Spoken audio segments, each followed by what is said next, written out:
شروع کرتے ہیں اللہ کے بابرکت نام سے جو انتہائی اعلی رتبہ اور بہت جلیل القدر ہے۔ سب تعریفیں میرے رب العزت کے لیے ہیں۔ الصلاۃ والسلام علیکہ یا سیدی یا رسول اللہ صلی اللہ علیہ وآلہ وسلم۔ سکیری اردو ٹیلز کے معزز ناظرین کو السلام علیکم۔ حضور نبی کریم صلی اللہ علیہ وآلہ وسلم پر درود و سلام پڑھا کریں، یہ اللہ اور ان کے فرشتوں کا ورد ہے۔ سیرت نبی کی کتابیں خود بھی اور اپنے بچوں کو بھی پڑھایا کریں۔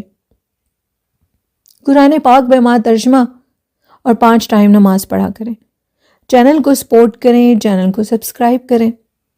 اور بڑھتے ہیں آج کی خوفناک کہانیوں کی طرف۔ یہ خوفناک کہانی فرقان نے میرے ساتھ شیئر کی، اور فرقان کہتے ہیں کہ وہ کراچی میں رہتے ہیں۔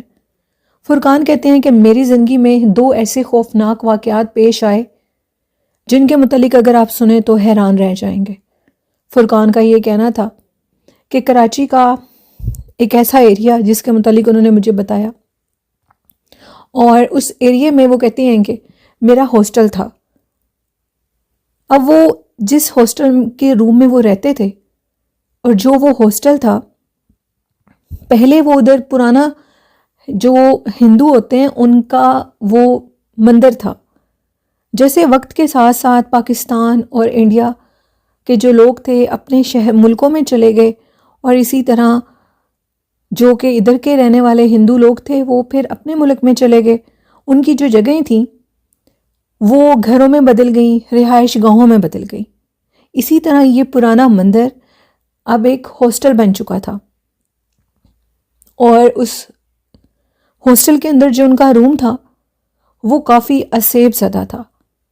ان کا کہنا تھا کہ اب سے پہلے یہ جو ہاسٹل تھا، یہ پہلے ایک ہاسٹل نہیں تھا، مندر کے بعد یہاں پر کچھ فیملیز بھی آ کے رکی تھیں، گھر ایک رہائش گاہ تھی یہ، لیکن اس کے بعد ان کا کہنا ہے کہ وہ جگہ ہاسٹل میں بدل دی گئی۔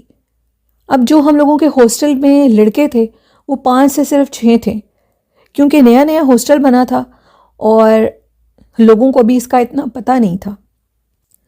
ہاسٹل بننے کے بعد ان کا یہ کہنا ہے کہ اب عجیب و غریب معاملات تھے۔ ہاسٹل کے اندر جو 4 لڑکے تھے، میرے سمیت 5، وہ 4 لڑکے ہاسٹل کو چھوڑ کر چلے گئے تھے۔ وہ کیوں چھوڑ کر گئے تھے اس کے متعلق بھی ایک پوری کہانی ہے جو کہ میں آگے چل کے آپ کو بتاؤں گا۔ ہاسٹل کی چھت کے اوپر اکثر میرا دل گھبراتا تھا تو میں ہاسٹل کی چھت پہ چلے جایا کرتا تھا۔ ہاسٹل کا جو مالک تھا وہ میری بہادری پہ کافی حیران تھا۔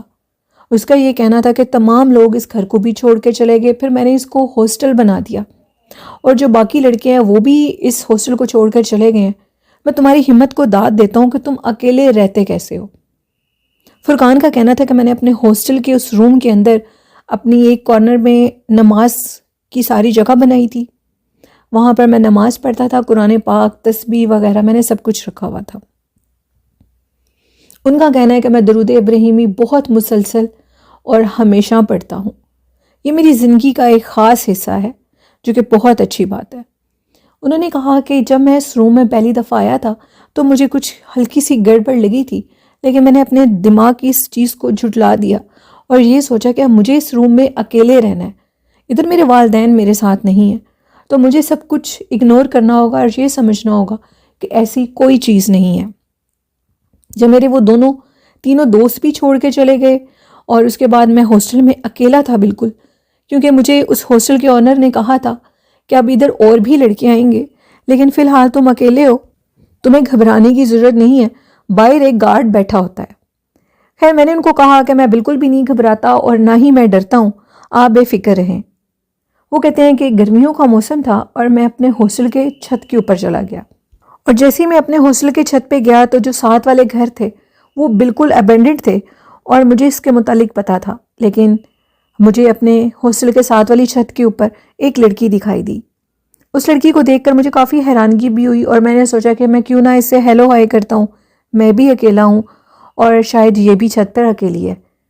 میں اس لڑکی کے قریب اس کی چھت پہ جانے لگا تو اس لڑکی نے مجھ سے فاصلہ بنایا اور وہ لڑکی مجھ سے کچھ دور ہو گئی۔ میں نے سمجھا کہ شاید اس کا دل نہیں ہے مجھ سے بات کرنے کو، لیکن اب میں تب تک اس سے بات نہیں کروں گا جب تک یہ لڑکی مجھ سے خود بات نہیں کرے گی۔ میرے دماغ میں عجیب و غریب باتیں اس لڑکی کو لے کر آنے لگی کہ میں اسے دوستی کروں، اس کا موبائل نمبر لوں اور اس سے باتیں کروں۔ خیر میں اس کو کافی اگنور کرنے کی کوشش کر رہا تھا اور کافی حد تک میں اس کام میں کامیاب بھی ہو چکا تھا۔ خیر میں نیچے چلا گیا اور اپنے روم میں گیا اور سو گیا۔ نماز وغیرہ کے ٹائم پر میں اٹھتا تھا، فجر کے ٹائم پر، اور اس کے بعد اپنے کالج کی طرف چلا جایا کرتا تھا۔ نیکسٹ ڈے چونکہ میں ہاسٹل میں بالکل اکیلا تھا اور آج بھی شام کے ٹائم میں چھت پہ چلا گیا۔ مغرب کی اذانیں ہونے والی تھیں اور میں نماز پڑھنے کے لیے نیچے جا رہا تھا۔ میں نے سوچا کہ میں نماز پڑھ کر اوپر آؤں گا اور شاید تب تک وہ لڑکی آ گئی ہو۔ اب کی بار جب میں نماز پڑھ کر چھت پر آیا تو وہ لڑکی آ چکی تھی، لیکن اپنی چھت پہ نہیں بلکہ میری چھت پہ۔ اس کو دیکھ کر میں اتنا حیران ہوا اور میرے دیکھتے دیکھتے وہ میری چھت کے اوپر سے میرے سامنے ٹینکی کے اوپر چڑھ گئی۔ وہ کہتے ہیں کہ 1 سیکنڈ میں یہ سارا کام ہوا۔ اب میرے سامنے وہ ٹینکی کی چھت سے چڑھتے چڑھتے ہمارے ہاسٹل کے سب سے اوپر والے پورشن پہ چلی گئی، سب سے اوپر والی چھت پہ چلی گئی جہاں پر سیڑھیاں نہیں تھیں۔ یہ سب کچھ اتنا اچانک اور اتنا تیزی سے ہو رہا تھا جس کو دیکھ کر میں حیران تھا اور اپنے دماغ کو یہ سوچنے میں لگا رہا تھا کہ آخر یہ کیا مخلوق ہے۔ اور ان کا کہنا تھا کہ پھر اس کے بعد میں نے یہ سارا منظر دیکھا اور میں تھوڑا گھبرا گیا اور یہ مجھے نارمل نہیں لگا اور میں اپنے ہاسٹل کے روم میں چلا گیا۔ میرا دل گھبرا رہا تھا اور میں نے سوچا کہ اب میں اس ٹائم اتنے پرانے ہاسٹل میں بالکل اکیلا ہوں، مجھے باہر گارڈ کے پاس چلے جانا چاہیے۔ میں باہر گارڈ کے پاس چلا گیا اور ان انکل کے ساتھ بیٹھ کر باتیں کرنے لگا۔ وہ بھی میرے ساتھ اسی ہاسٹل میں رہتے تھے لیکن ان کا روم بالکل گیٹ کے ساتھ تھا۔ میری ان کے ساتھ کچھ خاص سلام دعا نہیں تھی، لیکن اب میں بالکل اکیلا تھا اور میں نے سوچا میں کیوں نہ ان سے بھی بات کیا کروں، اور اب ہاسٹل میں اکیلا نہیں رہ سکتا۔ یہ ساری بات میں نے ان کے ساتھ ڈسکس کی اور انہوں نے کہا کہ ایسی کوئی بھی بات تم اپنے ذہن میں مت سوچو، ایسا ہوتا رہتا ہے اور یہ یقیناً تمہارا وہم ہے۔ اس کو وہم قرار دے کر رات ہو چکی تھی اور میں اپنے روم میں واپس چلا گیا تھا۔ مجھے اتنا آسرا تھا کہ ہاسٹل میں میرے علاوہ بھی کوئی اور ہے۔ تقریباً رات 3 بجے میری آنکھ کھلی اور مجھے یہ چیز نظر آئی کہ ایک لمبے قد کی عورت جس کی ہائٹ 9 سے 10 فٹ ہے، وہ میرے ہی کمرے کے درمیان میں کھڑی ہے، دروازے کے درمیان میں، سرخ رنگ کی ساڑی میں اور عجیب و غریب حالت میں۔ اس کو دیکھ کر میں چونک گیا اور خوف زدہ ہو گیا۔ اس کا چہرہ تقریباً اس لڑکی سے ملتا جلتا تھا جس کو میں نے اپنے گھر کی چھت پہ دیکھا تھا، یعنی وہ وہی لڑکی لگ رہی تھی۔ اس کا چہرہ اتنا ڈارک تھا جس کو دیکھ کر مجھے یہ معلوم ہوتا تھا کہ جیسے اس کی رنگت بہت سیاہ ہو، لیکن اس کے باوجود وہ مجھے اچھی لگتی تھی۔ 10 فٹ کی ہائٹ دیکھ کر میں یہ سمجھ چکا تھا کہ یہ کوئی نارمل چیز نہیں ہے۔ میں نے بلند آواز میں آیت الکرسی کا ورد شروع کر دیا۔ آیت الکرسی جیسی میں نے شروع کی تو وہ عورت میرے سامنے سے ہٹ گئی، یہاں تک کر ہٹ کے دروازہ بند ہو گیا۔ دروازہ بند ہونے کے بعد مجھے اب اپنے ہاسٹل کے باہر سے یعنی صحن کے اندر سے رونے کی آوازیں آنے لگیں، جیسے کوئی بڑا دردناک حالت میں رو رہا ہو۔ روتے روتے اب وہ آواز ایک عورت سے ایک بچے کی آواز میں بدل چکی تھی۔ میں بہت خوف زدہ تھا اور میں نے ہاسٹل کے آنر کو کال کی جو کہ بالکل میری کال اٹینڈ نہیں کر رہا تھا۔ میں نے اپنے ان 4 دوستوں کو بھی کال کی جو کہ اس ہاسٹل کو چھوڑ کر جا چکے تھے۔ انہوں نے بھی میری کال اٹینڈ نہیں کی اور صرف ایک میسج کیا کہ ہم تم سے صبح بات کریں گے۔ یہ ہاسٹل انتہائی بھیانک تھا، اس میں رہنا انسان کے بس کی بات نہیں تھی۔ وہ رات میں نے بڑی مشکل سے گزاری، اللہ اور اس کے رسول صلی اللہ علیہ وسلم کے آسرے پر گزاری۔ صبح ہوئی، میں اپنے کالج میں گیا، اپنے ان دوستوں کو دوبارہ کال کی اور کہا کہ مجھے میرے کالج میں آ کر ملو۔ میرے دوست میری کالج کی چھٹی کے ٹائم پر باہر کھڑے ہوئے تھے جو کہ میرے ہاسٹل میں میرے ساتھ رہتے تھے۔ تقریباً 15-20 دن ہم نے اکٹھے گزارے اور ویسے بھی وہ میرے فرینڈ تھے، ہم کمبائن فرینڈ تھے اور ہماری سکولنگ بھی کمبائن تھی۔ کالجز الگ ہونے کی وجہ سے اور گھر سے دور ہونے کی وجہ سے ہم نے اس ہاسٹل میں رہنے کا سٹیپ لیا تھا جو کہ اب بالکل میرے لیے بھی ناممکن تھا۔ میں نے اپنے دوستوں سے پوچھا کہ آخر تم لوگ اس ہاسٹل کو چھوڑ کر کیوں گئے؟ چاروں دوستوں نے ایک عجیب کہانی بتائی اور وہ عجیب کہانی یہ تھی کہ ایک دوست کا کہنا تھا کہ وہ رات کے ٹائم اٹھ کر جب اس خوفناک پرسرار صحن میں سے باہر نکل کر دور واش روم میں گیا جو کہ کافی بڑا ہاسٹل تھا یہ، جیسے میں اس واش روم میں گیا تو مجھے اب یہ محسوس ہو رہا تھا کہ جیسے میرے کمرے کے باہر میرے واش روم کے باہر کوئی چل رہا ہو۔ وہ چلنے کی آواز جب میں نے سنی تو میں نے جیسے ہی باہر آنے کی کوشش کی تو میں نے دیکھا کہ ایک عورت جو کہ 9 سے 10 فٹ کی تھی، سرخ ساڑی میں تھی اور اس کا چہرہ نہایت بھیانک تھا۔ اس کی خوفناک چہرے کی اس چیز کو دیکھ کر میں خوف زدہ ہوا اور وہاں سے بھاگ نکلا۔ تم نے نوٹ کیا ہوگا کہ میں اسی رات اس ہاسٹل سے نکل گیا تھا، جو کہ وہ بالکل ٹھیک کہہ رہا تھا۔ میرے دوسرے دوست کا کہنا تھا کہ ہم لوگ جب ہاسٹل میں رہتے تھے تو اکثر ہم لوگ کھانا باہر بھی کھایا کرتے تھے اور اکثر ہم لوگ ہاسٹل میں خود بھی کھانا بنایا کرتے تھے۔ میرے اس دوسرے دوست کا کہنا تھا کہ میں ہاسٹل کے اس کچن کے اندر کھڑے ہو کر کھانا بنا رہا تھا۔ ہاسٹل کی بیک سائڈ پر جو ایک ونڈو میں بنی تھی جو کہ کچن کے اندر تھی، اس ونڈو سے میں نے دیکھا کہ ہاسٹل کی بیک سائڈ پر ایک خوفناک عورت کھڑی ہے جو کہ ہوا میں اڑتی ہوئی میری طرف آ رہی ہے۔ اس عورت کو دیکھ کر میں نے آیت الکرسی شروع کی اور اس عورت کا رخ بدل گیا۔ یہ منظر دیکھنے کی دیر تھی کہ اگلے دن میں بھی اس ہاسٹل کو چھوڑ کر نکل گیا۔ اور تیسرے دوست کا یہ کہنا تھا کہ اس نے بھی ایک عورت کو دیکھا تھا جس کے بال انتہا سے زیادہ لمبے اور خوفناک تھے۔ اس عورت کو دیکھنے کے بعد وہ بھی اس ہاسٹل سے نکل گیا۔ میرے چوتھے دوست کا کہنا تھا کہ وہ رات کے ٹائم جس کمرے میں سوتا تھا اس کے ساتھ 4 دن لگاتار عجیب و غریب واقعہ پیش آیا، کیونکہ وہ ایک واحد دوست تھا جو کہ سب سے اینڈ میں گیا تھا۔ اس کا کہنا تھا کہ جیسے میں اپنے روم میں سوتا تھا تو میرے ساتھ عجیب معاملہ پیش آتا تھا۔ میں سو رہا ہوتا تھا اور میں خواب میں دیکھتا تھا کہ جیسے کوئی زور زور سے میرے روم کے ڈور کو نوک کر رہا ہو، اور میں دیکھتا تھا کہ ایک عورت میرے پاس بیٹھی ہے اور اچانک سے میرے کمرے کا دروازہ کھلا ہے۔ جیسے ہی میرے کمرے کا دروازہ کھلتا ہے تو خوف سے میری آنکھ کھل جاتی ہے۔ مجھے یہ محسوس ہو رہا ہوتا ہے کہ جیسے میری باڈی کے اوپر کوئی بہت زیادہ وزن ڈال رہا ہو، اور وہ آئی تھنک اس کو سلیپ پیرالائز بولتے ہیں۔ کچھ لوگ ایسے ہو جاتے ہیں اور وہ مخلوق ان کے اوپر خواب کے ذریعے اٹیک کرتی ہے، کیونکہ وہ لوگ ان کے اعصاب اتنے مضبوط ہوتے ہیں کہ وہ مخلوقات ان کے اوپر سامنے نہیں کر سکتی اٹیک، وہ خواب کے ذریعے اٹیک کرتی ہے کہ یہ لوگ ڈر بھی جائیں اور ہماری اس جگہ کو چھوڑ جائیں۔ تقریباً 3 دن اسی طرح ہوا اور کوئی مخلوق میرے جسم کے اوپر اٹیک کرتی تھی سوتے ہوئے، اور میں سو کر جب اٹھتا تھا تو میری حالت خراب ہوتی تھی، خوف کے مارے میں کانپ رہا ہوتا تھا۔ چوتھے دن میں نے خواب میں دیکھا کہ میرے کمرے کے اندر ایک بوڑھی ضعیف عورت کھڑی ہے جس کی ہاتھ میں ایک لاٹھی ہے، اور وہ میرے کمرے کو کھول کر مجھے جھانک کر دیکھ رہی ہے۔ چوتھے دن مجھے اس نے اپنی شکل دکھائی اور اب اس کا چہرہ دیکھ کر میں خوف زدہ تھا۔ میں اتنا ڈر چکا تھا کہ اب اس ہاسٹل میں رہنا ایک ناممکن بات تھی، اور میں نے بھی نیکسٹ ڈے وہ ہاسٹل چھوڑ دیا۔ اب فرقان کہتے ہیں کہ میں نے اپنی سٹوری بتائی کہ اتنے دنوں سے میرے ساتھ یہ ہوا، اور چھت پر ایک لڑکی کو مسلسل میں دیکھ رہا تھا، تو میرے دوستوں نے کہا کہ یار اگر تم اپنی زندگی چاہتے ہو تو اس گھر کو، اس ہاسٹل کو چھوڑ دو، یہ جان لیوا ہے۔ شاید ہمارے سے پہلے جو لوگ ادھر رہائش پذیر تھے وہ بھی ادھر ٹک نہیں پائے۔ یقیناً اس ہاسٹل کے اس عمارت کے اندر جو کہ انتہائی پرسرار بوسیدہ عمارت تھی، اگر میں آپ کو اس ہاسٹل کا سٹرکچر بتاؤں تو آپ لوگ شاید ڈر جائیں، لیکن انسان مجبور ہوتا ہے۔ ایک پرانا بوسیدہ لکڑی کا دروازہ جو کہ اس حویلی کے دروازے کو، جس کو ہم گھر بھی بول سکتے تھے اور اب وہ ایک آفیشلی ہاسٹل بن چکا تھا لڑکوں کا، بوائز ہاسٹل، جیسے اس کے کمرے کو دروازہ کھولا، اس کے گھر کے دروازے کو کھولا جاتا تھا تو سامنے سب سے پہلے ایک گیرلی سی جگہ تھی، گیریج ٹائپ، جو کہ بالکل اندھیرے میں ڈوبی تھی۔ اس کے ٹوٹے پھوٹا فرش جس کو دیکھ کر انسان ایک دفعہ سہم سا جاتا تھا۔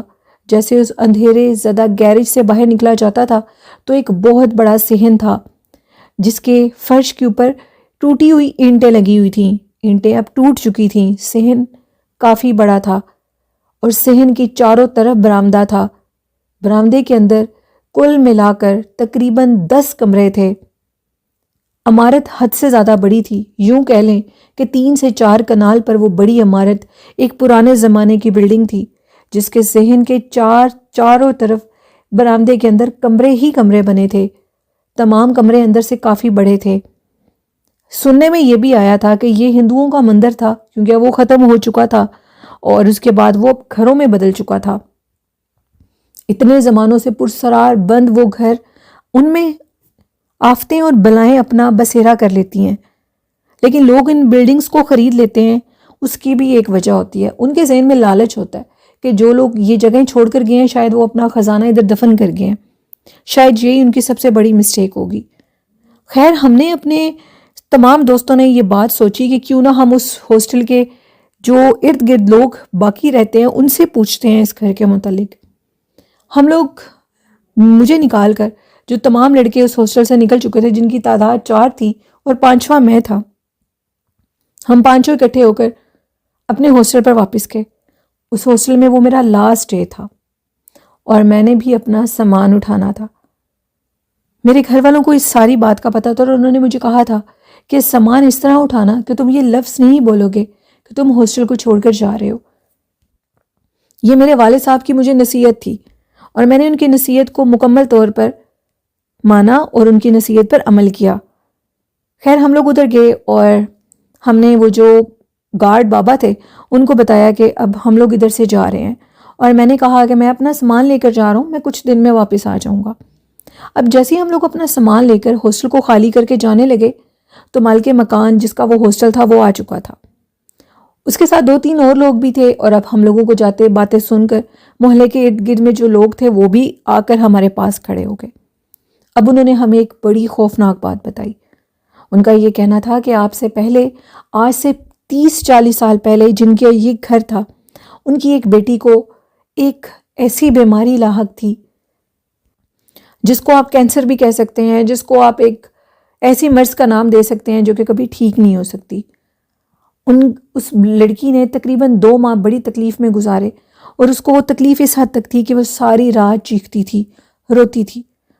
اس کے والدین نے، اس کے بہن بھائیوں نے بہت کوشش کی کہ وہ اس بیماری سے لڑ کر اپنی زندگی بچا سکے، لیکن تقریباً 2-3 ماہ کے اندر ہی اس کا انتقال ہو گیا. اس کے انتقال کے بعد جو اس کے والدین تھے وہ اس گھر میں رہ نہیں سکے، کیونکہ ان کا کہنا تھا کہ وہ جو بھی ان کی بیٹی جو اس کی ڈیتھ ہوئی ہے اس کے روپ میں اس کو وہ مخلوق ان کو نظر آنے لگی ہے، اور اس وجہ سے وہ اس گھر کو چھوڑ کر جا رہے تھے، اور اس کے متعلق سب کو پتہ تھا. ان کا یہ بھی کہنا تھا کہ جب وہ اس گھر کو چھوڑ کر چلے گئے تھے تو علاقہ مکی نے اس گھر کی چھت کے اوپر ایک لڑکی کو ہمیشہ شام کے ٹائم دیکھا تھا. پرسرار لڑکی اکثر جھانکتے ہوئے نظر آتی تھی نیچے، اور اکثر لوگوں نے اس کو دیکھا تھا. جب یہ ہاسٹل بنا تو ہم بہت حیران ہوئے تھے، بلکہ ہمیں یہ بھی خوف تھا کہ کہیں بچوں کی زندگی کو کوئی خطرہ نہ ہو. لیکن پھر آپ لوگ بھی ادھر سے چلے گئے، اور اس کے بعد یہ اکیلا لڑکا جو کہ اس ہاسٹل میں رہتا تھا، اس کی ہمت کو تو ہم داد دیتے ہیں. تو فرقان کہتے ہیں کہ اس طرح میں نے بھی اس ہاسٹل کے روم کو چھوڑ دیا، اس ہاسٹل کو چھوڑ دیا، اور اب وہ ہاسٹل بالکل ابینڈڈ ہے. 2022 کی یہ بات ہے، اور جو کہ ابھی بھی ہم اکثر فرینڈز اس اسٹریٹ کے اندر سے گزرتے ہیں تو وہ اب جگہ بالکل غیر آباد ہو چکی ہے. یہاں تک کہ مجھے یہ بھی لگتا ہے کہ ہاسٹل کے کمرے کا ایک چھت بھی گرا ہوا ہے. یہ ایک کہانی تھی فرقان کی جو کہ انہوں نے کراچی سے شیئر کی. بہت شکریہ فرقان.